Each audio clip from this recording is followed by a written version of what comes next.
Tomates glacées pourrait assez bien définir le pain de mie du sandwich de marque Club du bon goût. Comment s'y prennent-ils? Je réponds. Ils stressent le pain en lui faisant miroiter une noblesse de porc associée à une noblesse d'objectifs culinaires. Vous avez bon goût, lui dit-on au pain de mie. Vous allez être délicieux et côtoyer le meilleur du meilleur. On feint la culture, on feint la future croûte dorée qui ne lui vient jamais.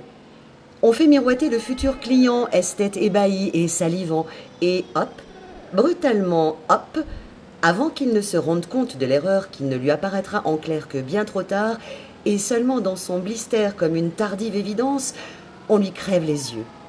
On le découpe en 2 triangles, lui qui était si carré, mais si identique à ses frères, à ses voisins. Mais lui fait-on tout ça en détail, en prenant le temps comme à l'ancienne, où l'on mentait moins? Mentait-on moins?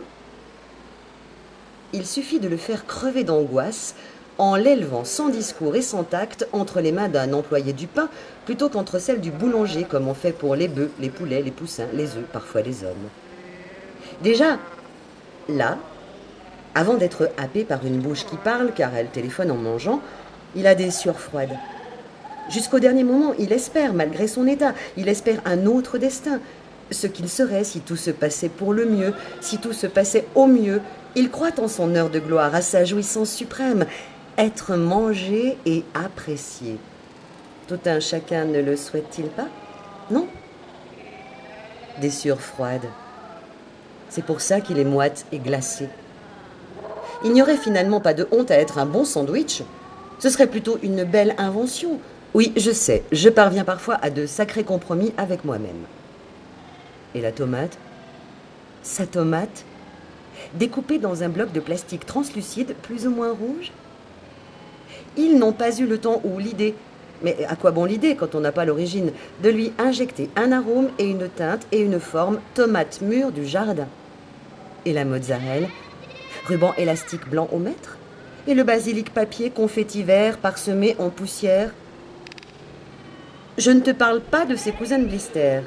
Jambon de Parme, saumon de Norvège, surimi de Soseki, bœuf de Solers, salami de Vintabrin, saucisse de Vienne, poulet reconstitué de la Garenne-Beson. Ne riez pas. Cette femme, en l'occurrence, est bien obligée de me manger. Oui, obligée. Sinon, elle meurt de faim. Elle ne peut pas attendre 1 heure de plus. Elle a faim. J'ai faim. Et rien d'autre à des centaines de kilomètres à la ronde. Ou du moins dans l'espace du train.